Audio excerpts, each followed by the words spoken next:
박형준 시정 출범 후 첫 회기로 많은 주목을 받았던 부산광역시의회 제296회 임시회가 5월 6월 4차 본회의를 끝으로 폐회했습니다. 4월 26일부터 시작된 제296회 임시회는 11일간의 일정으로 진행되었고 임시회 기간 동안 조례안 42건, 동의안 9건, 의견 청취안 1건 등 모두 52건의 안건을 심사하였습니다. 이 중 37건은 원안 가결하고 12건은 수정 가결하였으며 3건은 보다 면밀한 검토를 위해 심사 보류하였습니다. 이와 함께 오랜 권한 대행 체제로 지지부진했던 여러 현안 사업들을 점검하고 적극적으로 추진해 줄 것을 부산시에 촉구했습니다. 특히 임시회 첫날인 지난달 26일 양당 원내대표는 새롭게 출범한 시정에 대한 당부를 담은 교섭단체 대표 연설을 하였고 5월 3, 4일 이틀간 진행된 시정질문에서는 10명의 의원이 나서 박 시장에게 도시 비전과 지역 현안 등에 대한 입장과 대책 마련을 요구하였습니다. 4차 본회의에서 진행된 5분 자유 발언에서는 모두 14명의 의원이 시정 전반에 대한 문제점을 제기하고 정책 대안을 제시했습니다. 이번 임시회에서는 지난 4월 13일 일본 정부의 후쿠시마 원전 오염수 방류 결정을 강력히 규탄하는 일본 후쿠시마 원전 오염수 해양 방류 결정 전면 철회 촉구 결의안을 채택하였습니다. 지난해 10월에 이은 두 번째 결의안으로 국제사회와의 공조와 정부의 보다 적극적인 대책을 요구하였습니다. 자세한 내용은 잠시 후 의원이 간다 코너에서 알려드리겠습니다. 부산시의회는 새롭게 시작하는 부산시와 함께 새로운 마음으로 달려가겠습니다.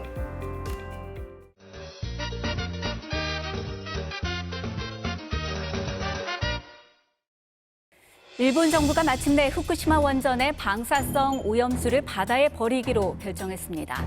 일본 정부가 해양 방류를 공식 결정했다는 속보가 들어왔습니다.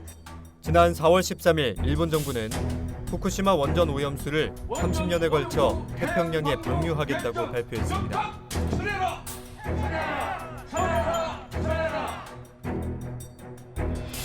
이런 가운데 일본 정부의 후쿠시마 원전 오염수 결정을 반대하는 부산 수협과 어업인들의 시위도 점차 확대되고 있습니다. 일본은 다른 국가와 아무런 협의 없이 일방적으로 오염수 방류를 결정하였습니다. 그 오염수의 어떤 영향이 어떻게 미치는지 그리고 여과가 어떻게 되는지 전혀 협의 없이 했기 때문에 이 부분은 반드시 철회돼야 되면서 그게 만약에 실행이 된다 하면 굉장히 우려를 걱정하고 있습니다. 2011년 3월 동일본 대지진으로 일어난 후쿠시마 원전 사고 이후 오염수의 바다 확산에 대한 한국의 피해는 2011년 독일의 한 연구소 발표로 예상됐던 사실입니다. 대한민국 해양 생태계에 악영향을 끼칠 뿐만 아니라 일본과 밀접해 있고 해양 도시라 불리우는 부산에게는 더욱더 큰 영향을 끼칠 수밖에 없습니다. 일본 정부의 오염수 방류 결정 철회를 강력히 촉구하는 바입니다. 이에 부산시의회는 사안의 심각성을 알리고 부산 시민의 안전을 도모하고자 지난 4월 22일 자갈치 시장에서 일본 후쿠시마 원전 오염수 방류를 규탄하는 결의대회를 개최했습니다.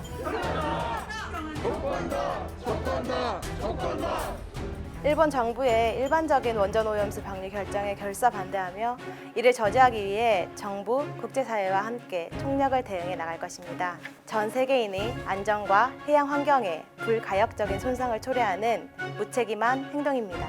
대한민국 최대의 해양 도시인 부산은 수산업뿐만 아니라 관광 레저, 연구개발, 4차 산업 등 경제 전반에 걸친 피해는 상상을 초월할 것이며 해양을 기반으로 한 부산의 미래 먹거리 산업에도 치명적일 것입니다. 제296회 부산시의회 임시회에서 일본 후쿠시마 원전 오염수 해양 방류 결정 전면 철회 촉구 결의안을 채택하고 일본 수산물을 비롯해 국내 해역의 방사능 유입 검사 대폭 강화 등 정부의 총력 지원을 촉구했습니다. 부산 시민들의 분노와 염원을 담은 일본 후쿠시마 원전 오염수 해양 방류 결정 전면 철회 촉구 결의문을 정부와 관계기관에 전달할 예정입니다. 정부의 국제해양법재판소 잠정 조치 신청과 제소를 적극 건의하고 국제사회와의 연대를 더욱 공고히 하여 일본의 방사능 오염수 해양 방류 결정을 기필코 저지하겠습니다. 인류 마지막 생존의 보물창고인 바다, 그리고 그 바다와 함께 어우러진 부산. 부산 시민의 미리 지키기에 부산시 의회가 함께 할 것입니다.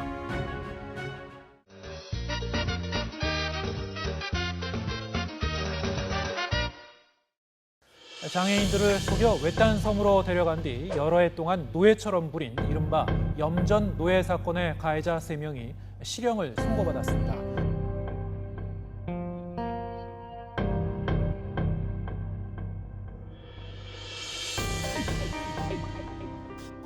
조례를 발의하게 된 배경은 장애인 대상 범죄가 좀 은폐되기가 쉽고, 단순히 이제 개인의 그릇된 인식의 문제로 치부되기가 쉬워요. 장애인 대상으로 하는 지적장애인 대상 금융사기 사건이 증가하고 있습니다. 이 장애인들이 피해자들인데도 불구하고 인지를 잘 못하시고, 혹은 그 범죄에 자기가 이용되고 있으면서도 그거를 잘 모르시는 경우가 많았어요.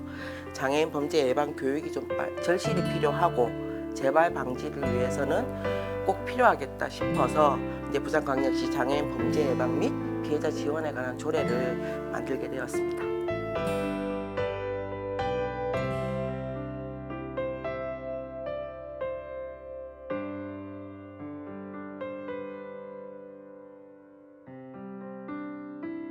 장애인 대상으로 이루어지는 범죄나 학대 피해 사건은 오래전부터 있었습니다.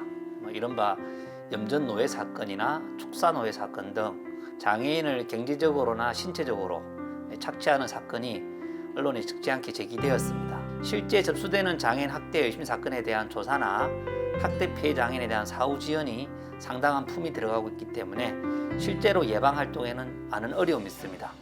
본 조례는 장애인 범죄 예방 계획을 5년마다 수립하게 하고 매년 시행 계획을 수립해서 이거를 의무화해가지고 꼭 필요하다면 실태 조사도 할 수 있도록 규정하고 있습니다. 장애인 범죄 피해 예방 지원 사업은 물론이고 장애인 범죄 현장 지원 상담, 피해자 의료 법률 지원 등을 수행할 장애인 범죄 예방 지원 센터를 설립 운영하도록 하였습니다.